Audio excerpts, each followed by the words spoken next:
E aí, tudo na paz? Eu sou o Carlos Araújo e é um prazer enorme estar com você aqui no Contraponto Filosófico, podendo contribuir também de alguma maneira com a divulgação da filosofia. É um prazer estar com os meus companheiros, Luca, Lennon e qualquer um que venha agregar nesse canal de conhecimento filosófico, sim, mas também que, a partir disso, permite um conhecimento que te leve a um senso crítico e que te leve a compreender um pouco mais do seu mundo, mas não compreender apenas, mas também poder, a partir dessa compreensão, transformá-lo. Transformá-lo é um prazer muito grande. Espero poder contribuir com muitos vídeos aqui também, assim como o nosso querido Luca está arrebentando, o Luca está dando aula aqui. É um prazer muito grande ver e ele tem se tornado, e já é uma realidade, um grande filósofo. Né? Se você não sabe, eu tive a honra, o prazer de ser o professor do Luca. De certa forma, alguém que apresentou a filosofia para ele lá no colégio, e agora o Luca é um grande mestre na área da filosofia, uma pessoa do coração enorme. E o Lennon, que é uma sumidade de um conhecimento incrível e de uma educação polida e crítica ao mesmo tempo. Isso é muito legal, né, gente? Você poder enxergar pessoas que são extremamente críticas, mas que têm uma educação e que têm um senso de humanidade maravilhoso para ajudar pessoas de maneira incrível também. Então, espero poder contribuir com você aqui nesses vídeos, nesses comentários, nessas aulas. Eu estou inaugurando hoje, a gente vai comentar um pouquinho sobre o que filosofia tem a ver com religião. E eu, a partir disso, estou abrindo, portanto, uma playlist aqui para conversar com você, uma playlist que trabalhe sobre filosofia da religião. Certo? Nessa playlist nós vamos comentar pontos, conforme for colocando os vídeos, pensamentos filosóficos variados, temas que são caros à ideia de filosofia e religião. E por isso eu quero começar com esse termo aqui, esse tema especificamente, que é o que filosofia tem a ver com religião. Se te falassem que a filosofia e a religião elas vão conversar, o que você pensaria sobre esse diálogo? O que você iria imaginar? Será que você ia pensar assim, não tem nada a ver, nada consta, uma coisa é uma coisa, Carlos, outra coisa, não misture, não quero saber de religião, esse negócio me enche, me dá nos nervos, ou não quero saber de filosofia também, essa coisa, isso é coisa de gente incrédula, então, e que uma coisa tem a ver com outra, vamos estar caminhando aqui nessa playlist que eu estou inaugurando hoje, sobre temas que são fundamentais para você pensar duas coisas que são realidades humanas e duas linguagens que são fundamentais para a compreensão do próprio ser humano. Antropologicamente falando, ou seja, quando você lança um olhar sobre o que é o homem, culturalmente, sobretudo, é inevitável você perceber tanto os aspectos filosóficos que a racionalidade humana tem, quanto os aspectos religiosos que a racionalidade humana tem. É claro que são tipos de razões diferentes, isso aí a gente não pode dizer que é a mesma coisa, porque não é, mas ambas fazem parte da leitura de mundo que o ser humano, desde sempre, ele se lança na sua busca de compreensão da realidade para viver essa realidade, sobretudo. Né? Porque não tensionava-se, não inicialmente, na filosofia e também na religião, desde a pré-história que seja, não tensionava-se desenvolver uma filosofia acadêmica, tampouco uma religião que fosse institucionalizada, tivesse grandes catedrais ou tivesse núcleos de organização que servissem junto com o Estado para domesticação dos corpos ou dominação dos mesmos. Não tinha nada disso no início, mas na gênese daquilo que o ser humano ele é, seja lá o que ele for, ele sempre, em todo momento, ele desenvolveu tanto possibilidades para a filosofia quanto possibilidades para a religião. E vamos então entender um pouquinho isso hoje. O que filosofia tem a ver com religião? Nos meus vídeos, normalmente eu vou estar lendo e explanando alguma coisa para você. E hoje eu quero ler o comentário do José Ferrater Moura nesse dicionário aqui, dicionário de filosofia. Ele tem, bem, pelo menos a edição que eu tenho, ele tem 4 tomos. E no quarto tomo ele vai trabalhar, certo? Esse aqui é o primeiro, mas ele tem 4 tomos. E no quarto tomo, ou seja, no quarto livro, ele vai, lá está o verbete, que vai falar de religião. E quando ele vai falar de religião, vai chegar um momento que ele vai comentar exatamente essa relação de filosofia com religião. A partir do que esse pensador vai trazer no seu dicionário, nós vamos tentar compreender o que filosofia tem a ver com religião. E, é claro, tem senso crítico. Pode concordar, discordar, mas trabalhe mentalmente, raciocine em cima daquilo que você está aprendendo. Afinal de contas, esse é um canal de divulgação, não é um canal de você de aceitação filosófica. Você não tem obrigação nenhuma de aceitar aquilo que os autores que nós comentamos aqui eles dizem, mas você precisa pensar, conhecer esses pensamentos, porque são pensamentos consagrados, e a partir disso você precisa pensar, raciocinar, para que você desenvolva um senso crítico que te permita ler a realidade. Né? E a filosofia ela te dá essa ferramenta. De forma ferramental, você pode ler o que acontece. Muito bem. E aí o Ferrater Moura, ele vai trabalhar assim, vai falar assim, começa dizendo, mencionaremos 3 modos nos quais a religião, em qualquer de seus tipos, modos e formas, se relaciona com a filosofia. Interessante, porque ele vai trazer 3 maneiras de enxergar essa relação, ou de responder o que filosofia tem a ver com religião, e ele vai trabalhar isso pensando na religião em qualquer formato dela. Desde as religiões tribais, anímicas, que vão trabalhar com animismo, né? Provavelmente o primeiro tipo de forma religiosa, nós vamos ser o mais antigo, né? Pelo menos tipo de forma religiosa, onde as coisas e os objetos, a natureza, ela cria vida e alma e que transcende a matéria, até, vamos pensar, formas religiosas das grandes religiões chamadas religiões éticas, né? Como o cristianismo, o islamismo, o judaísmo, o budismo. Né? Então, religiões que têm livros sagrados e que permitem, a partir das leituras desses livros, enxergar o mundo de uma maneira mais sistemática. Né? Sistemática. Não é organizado porque existe uma organização própria naquelas religiões que são mais antigas, certo? Mas um formato específico e sistemático como as grandes, chamadas grandes religiões hoje. Então, em qualquer maneira de enxergar o sagrado, segundo o Ferrater Moura, esses 3 modos nos quais a religião se relaciona com a filosofia podem ser vistos. Primeiro modo ele fala assim, ó, filosofia e religião estão muito estreitamente relacionadas, especialmente em 2 formas. Então, o Moura ele vai trabalhar a ideia de que tanto uma quanto outra, sim, senhor, sim, senhora, tem relacionamento. Se relacionam. E não se relacionam de uma maneira qualquer, mas se relacionam de uma forma estreita, estão muito ligadinhos. Como? Ponto A, ele diz que o conteúdo, são 2 formas para ele, nessa primeira parte. O conteúdo da religião é o tema principal da reflexão filosófica. Olha só, ele está dizendo que aquilo que a religião trabalha é o principal ponto de reflexão filosófica.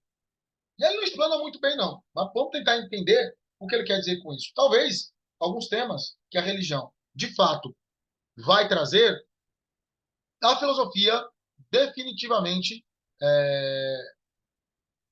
ela é necessária para responder. Quando nós trabalhamos com temas como morte, que é um tema que a filosofia trabalha, evidentemente, e que a religião, a exaustão, trabalha. Né? Religiões que dizem que quando morre existe um estado intermediário, religiões que dizem que quando morre você tem uma vida pós-morte, onde você leva as suas quinquilharias, suas bugigangas para o outro lado, para você curtir a eternidade de uma maneira mais familiarizada, né, com aquilo que você iniciou na sua existência terrena, religiões que dizem que há uma ruptura violenta e se subdivide em duas esferas, a esfera celestial e a esfera infernal, religiões que trabalham com a ideia de que você volta para cumprir ciclos kármicos, porque esses ciclos kármicos te ajudam a cumprir uma espécie de justiça retributiva, onde você vai poder pagar pelos erros da vida passada e melhorar, iluminando-se até se fundir com o universo, ou se transformar no espírito de luz, ou qualquer coisa do gênero. Então, esses conteúdos todos, quando você vai refletir, eles vêm a partir da morte. Então, o conteúdo da religião, segundo o Moura, é o principal, é o tema principal da reflexão filosófica. Outra coisa que a religião trabalha muito, e normalmente alguém segue alguma religião porque ela encontra sentido na própria vida ao seguir aquela religião. Ora, veja, se uma pessoa segue uma religião que não lhe dá sentido existencial, ela abandona. Tem um pensador de Oxford, chamado Alistair McGrath, que ele diz que o ser humano não sente sentido. Tudo aquilo que não lhe faz sentido, ele abandona. Então, talvez a gente possa tentar usar isso para entender essa fala, né, do Moura aqui. Por quê? O ser humano ele precisa, definitivamente, de sentido na vida. E ele vai buscar em qualquer coisa. E a religião é um dos grandes doadores de sentido para a existência. E, normalmente, pelo menos me parece, nas minhas pesquisas, que o ser humano que busca uma determinada religião é porque ele vê nela mais sentido para a sua vida, praticá-la, em segui-la, em ouvi-la, em levá-la em consideração e por aí vai. Então, o conteúdo da religião é o tema principal da reflexão filosófica. Isso é o ponto A. Ele está falando aqui, estamos no item 1, ponto A, que é a filosofia e a religião estão, segundo Moura, estreitamente relacionadas, especialmente em duas formas. A primeira forma é que a religião tem um conteúdo que é tema principal da filosofia. E a outra parte que ele fala, B, a filosofia é fundamentalmente religiosa. Aqui, meu amigo, aí o Moura ele vai causar uma confusão. Porque muitos filósofos que não têm tanta proximidade com a religião podem ficar meio bravinhos e chateadinhos em falar que a filosofia é fundamentalmente religiosa. Aí depende muito do que você vai entender, né, como religião. Outro dia eu posso fazer um vídeo só falando sobre o que é religião propriamente dito. Né? Você quer um vídeo desse? Se quiser, coloca aqui nos comentários que eu faço um vídeo falando o que é religião fundamentalmente. Certo? E o Moura vai falar que filosofia é fundamentalmente religiosa. Aliás, coisa que aqui para nós eu particularmente concordo muito, né? Como eu sou especialista em ciência da religião e em filosofia da religião, tenho essas duas pós-graduações e como alguém pesquisa essa área, eu entendo que a filosofia ela é em muitos casos religiosa, principalmente quando você pega esse ponto de trazer um sentido que vá além da explicação. Porque a religião ela tem essa possibilidade de, mesmo quando as coisas não estão tão bem explicadas assim, você usar uma espécie de confiança última, né? Uma confiança última. Paul Tillich foi um teólogo e filósofo alemão. Ele trabalhou muito com essa questão, né? Aquele sentido último que lhe dá vazão e base para a vida. Eu vejo que muitos filósofos não religiosos usam suas filosofias, muitas vezes, não tendo argumentação tão aprofundada, suficiente, mas ainda assim eles se apegam a esse tipo de filosofia que seguem, e essa filosofia que seguem lhes dá uma base fundamental para a vida, para a existência, que extrapola a proposta que aquela mesma filosofia der. De repente, não é nem isso que aquela filosofia pretende, mas é o que ele tem, e é o que ele crê. Ele acaba se fundamentando. Então, o Moura vai falar que isso acontece. Então, a filosofia é fundamentalmente religiosa. Aí ele fala, tanto A como B, levadas às últimas consequências, pode desembocar numa eliminação da filosofia. Então, olha lá. Se eu pego a religião, primeiro ponto, certo? Porque ela é estritamente relacionada com a filosofia, e eu uso os temas religiosos estritamente de forma filosófica, ela pode eliminar a filosofia. Não. Tanto A como B, levadas às últimas consequências, podem desembocar numa eliminação da filosofia, em nome da religião. E aí o que eu faço é teologia e não filosofia, porque em nome da religião eu suprimo a crítica, a racionalidade, a reflexão filosófica. Ou, aí ele coloca, numa supressão da religião em nome da filosofia. Ou eu levo até as últimas consequências os termos religiosos e racionalizando a tal ponto que não há mais espaço para a religião. Então ele fala, se você leva esses pontos nessa relação estreita entre filosofia e religião, se você é muito ferro e fogo e você leva aos extremos, você ou deixa de ter filosofia ou deixa de ter religião. O problema é que se você leva ao extremo e ignora a filosofia, ela não deixa de existir, você que ignora ela. E se você ignora a religião, ela não deixa de existir, você que ignora a religião. E se eu ignoro a filosofia, ou se eu ignoro a religião, a minha visão de mundo fica turva. Eu não enxergo a realidade tal como ela é.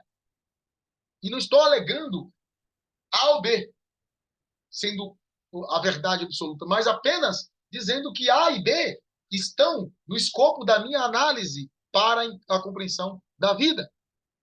Eu posso não ser filósofo, mas eu não posso, na minha análise, eliminar a filosofia. Eu posso não ser religioso, mas eu não posso, na minha análise, eliminar a religião, porque uma e outra são realidades históricas, sociológicas, fenomenológicas, e você consegue analisar, antropológicas, e aí vai. E você consegue analisar e vê-las. Portanto, então, o primeiro ponto é esse. Segundo ponto, falando aqui o que a religião, o que a filosofia tem a ver com a religião, né? Outro ponto de relacionamento, o segundo ponto é, que o Moura fala, filosofia e religião estão em estado de tensão e luta. Aí é o segundo ponto. Eu acho que esse ponto é o que o povo mais gosta, né? Temas do rock. Tam, pam, pam, pam. Opa, agora eu gostei, Carlos. Agora, bora que bora, porque agora o negócio ficou gostoso, ficou legal, porque filosofia e religião estão num constante conflito, então o bicho pega, as pessoas vão para cima mesmo, entendeu? E o couro come, e é isso aí que eu gosto, porque é assim que a coisa vai. Bem, o Moura fala, por filosofia, é preciso entender aqui, sobretudo, metafísica especulativa.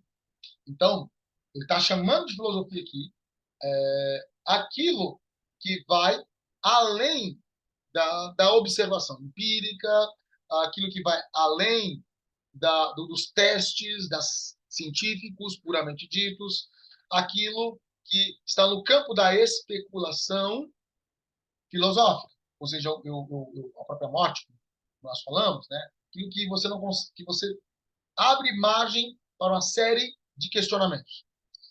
Ao citado estado de tensão se refere Schiller quando, na Sociologia do Saber, escreve. Ele vai citar o pensador alemão Schiller. Fala, o fato de que no Ocidente tenham ganho quase sempre o jogo, os poderes da religião, de revelação e da ciência exata e da técnica em sua secular luta comum contra o espírito metafísico espontâneo, é o que constitui, talvez, a característica mais importante da modalidade ocidental do saber. O que ele está falando aqui? A partir de Kant, sobretudo, que institui a morte da metafísica, institui a morte dessas análises, e dentro da metafísica, né, nós temos toda a análise religiosa, tudo que se diz religião começou a entrar na cabeça das pessoas, que é uma espécie de negação da inteligência, é uma espécie de negação da razão, é uma espécie de negação filosófica, de estilo de crítica e de filosofia da vida existencialmente falando. Então, a partir de Kant, sobretudo, e de outros filósofos do período iluminista, a religião começou a ser meio que massacrada, a tal ponto que você chega no auge dessa crítica em meados do século XX, onde você tem um negócio chamado positivismo lógico, onde é questionado a validade de você chegar a algum tipo de conhecimento religioso ou metafísico, qualquer. E a religião está no meio. Estamos falando de religião, especificamente. Então, não dá para você saber nada sobre religião. Aliás, isso está na cabeça de muita gente ainda. Muita gente entende que não tem como você ter qualquer tipo de compreensão metafísica religiosa, né? Mal sabem essas pessoas que elas estão atrasadas há um século, estão voltando um século no pensamento. Isso já foi questionado, né? Ainda é uma via, mas já foi bastante questionado. Eu penso até que superado dentro da história da filosofia. Se você estudar a história da filosofia do século XX, você vai ver o positivismo lógico, seu desenvolvimento, seu auge, seu ápice e sua crítica ferrenha a partir da década de 70, principalmente, onde a discussão da religião ela volta à tona, ela volta à tona. E se discutir religião é fundamental, porque simplesmente ela não foi embora. Ela não foi embora. Como os iluministas imaginavam, Voltaire, etc. Né? Olha, daqui a um século, dois, ter fé não vai fazer mais sentido. Daqui a um século, dois, ninguém vai ter religião mais. Porque, afinal de contas, as pessoas vão estar numa vida boa, vão estar com um desenvolvimento técnico-científico fantástico, fabuloso. E quem é que vai querer saber de religião quando a ciência e a humanidade respondem tudo o que tem para ser respondido? Ora, veja, estamos nós aqui, onde as pessoas vivem no mundo, onde as pessoas não só creem, como existem religiões onde pessoas creem em cebolas, continuam crendo na natureza, continuam crendo em energização, continuam crendo em cultos, continuam crendo em Deus ou deuses, continuam crendo em tudo que se acreditava lá atrás e muito mais. Como eu falei, porque cebola é novidade para mim, tá? Então, assim, de fato, as pessoas, a religião não foi embora. Então, você tem que saber, será que não faz sentido? Não faz sentido? E essa ideia vem por conta de toda a transformação histórica, aliada no período do surgimento da burguesia, de um estilo de vida onde é, tem total necessidade de se apegar muito àquilo que é temporal, porque através do desenvolvimento capitalista, né, você pode produzir riqueza e, portanto, produzindo riqueza você pode ter uma vida melhor. E se você tem uma vida boa aqui na Terra, por que diabos você quer sair e ir lá para fora, né, ir para o além? Você não quer, você quer ficar aqui. E aí você terceiriza os locais de morte, aquilo que nos leva a uma meditação metafísica e espiritual, né? Vamos dizer assim, fora a igreja, que é um lugar reservado também.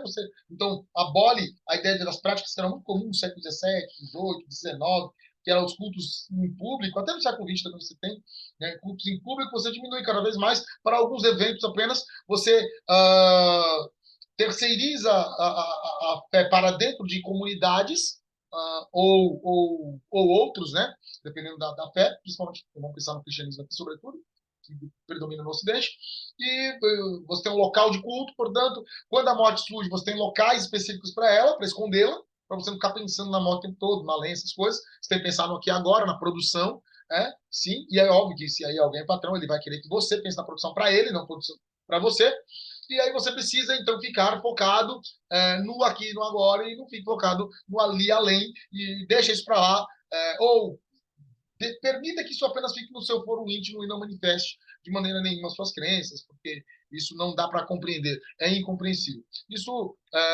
vai surgir por conta da Revolução Industrial, das revoluções burguesas, portanto, da Revolução Técnico-Científica, portanto, todo o desencantamento do mundo que Max Weber vai falar. Então, desaparecem, ou praticamente, ou se joga para segundo escalão do pensamento humano, a fé, a mágica, a magia, ou a espiritualidade, ou qualquer coisa que se diga místico. Né? Então, o segundo ponto que o Ferrat Moura coloca é que a filosofia e a religião estão em estado de tensão e de luta. Tem-se essa visão. Né? E o terceiro e último forma de você ver a relação entre filosofia e religião é a filosofia estuda, mediante descrição e também exame crítico, a linguagem da religião ou o conteúdo proposicional da religião ou ambos. Então, que o Moura está falando aqui? Uma dos pontos de relação entre filosofia e religião é que a filosofia ela vai estudar, ela é um instrumento de estudo pela descrição que se tem e de forma crítica daquilo que é a linguagem religiosa. Como eu disse, a filosofia é um tipo de linguagem humana, a religião é outro tipo de linguagem humana. Mas como a filosofia não é uma ciência porque não tem um objeto de estudo definido especificamente, ela é um saber, e, portanto, como saber, ela pode transitar entre os vários objetos de conhecimento. Esses vários objetos de conhecimento envolvem o conhecimento crítico de qualquer coisa. Dentro de qualquer coisa, você tem religião. Então, a linguagem da religião, o que as religiões estão falando, o conteúdo que traz proposicional, das proposições religiosas, portanto, a argumentação religiosa de cada religião especificamente e abrangentemente, ou seja, portanto, de todas, se tornam elementos de crítica filosófica.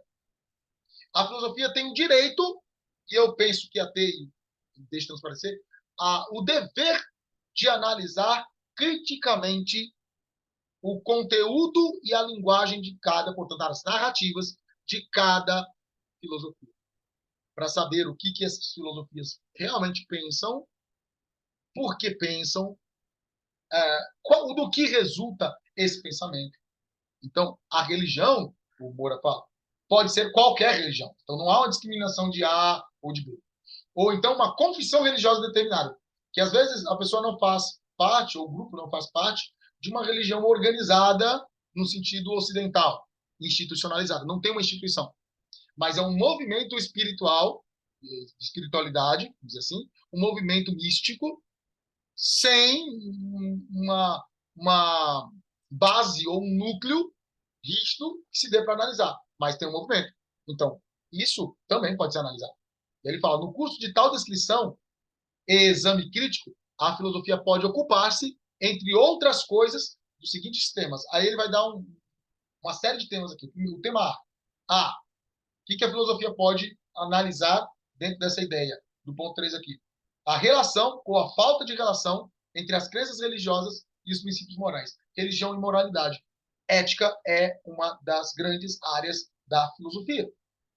E, historicamente falando, antropologicamente falando, a religião é um dos elementos humanos que mais legam, que mais trazem perspectivas de conduta de certo e errado para o ser humano.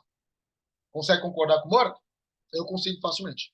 Se você analisa historicamente, mesmo antes das religiões chamadas grandes religiões éticas, que essas aí já, como eu falei, budismo, cristianismo, etc., já são religiões que trazem no seu escopo e nos seus livros sagrados a lógica para você, de fato, saber a conduta que você deve andar. Mas mesmo as religiões, como as religiões de matriz afro, não só as afro-brasileiras, mas as religiões dos ancestrais na África, ou as religiões dos ancestrais que valorizam os antepassados na Ásia, né, Japão, China, etc., tem princípios éticos através de suas histórias, que cientificamente chamamos de mitos ou lendas, né?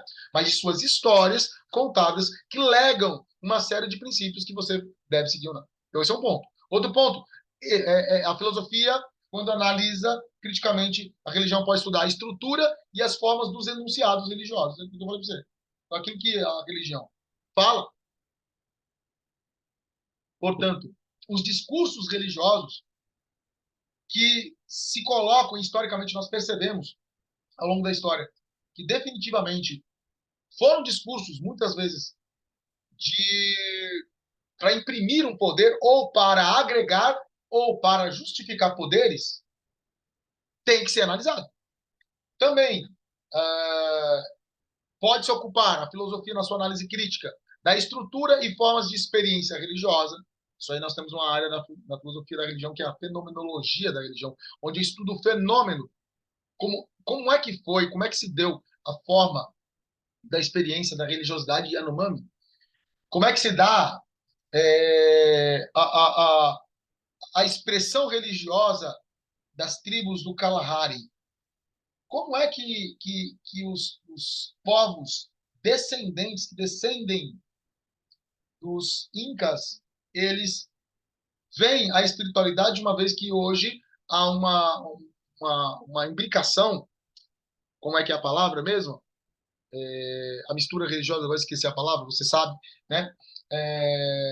Uma vez que há essa mesclagem religiosa, com o catolicismo tradicional. Como é que é essa expressão religiosa? Isso é uma análise da experiência, né? Valores, outra coisa, religiosos e suas relações com outros valores. Então, o valor de uma religião em face do valor de outros valores que não são religiosos. Como é que podemos entendê-los e como podemos fazer com que convivam, se for possível, ou se não é possível, por que não é possível e o que fazer. Totalmente filosófico esse questionamento. E muito necessário. Você deve concordar comigo. Uma vez que a pluralidade religiosa é absurda. Existem especialistas que dizem que tem mais de 100 mil religiões no mundo, contando com as micro-religiões. Mais de 100 mil. E um outro ponto que é formas de apreensão do chamado objeto da religião, ou da crença religiosa. Então, o objeto de uma determinada religião é uma árvore sagrada.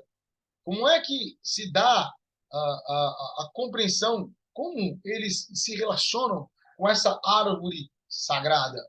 Como é? Né? Por exemplo, tem uma história de conversão onde um santo católico, que era um missionário no período, ele corta o carvalho de um deus nórdico, de uma determinada região. Porque ele pregava a sua religião católica e as pessoas não se convertiam. Não se convertiam. Então, ele percebeu que as pessoas valorizavam aquela árvore e que ela era a expressão do poder do Deus. Ele vai lá e corta a árvore. Né? As pessoas esperavam que ele fosse morrer. Em vez de morrer, ele simplesmente ficou vivo e as pessoas se convertem, viram da religião católica. O que acontece também em muitos casos opostos, onde são religiosos cristãos, por exemplo, ou outros de religiões mais estruturadas no sentido institucional, né? Tem instituição e tem essa organização.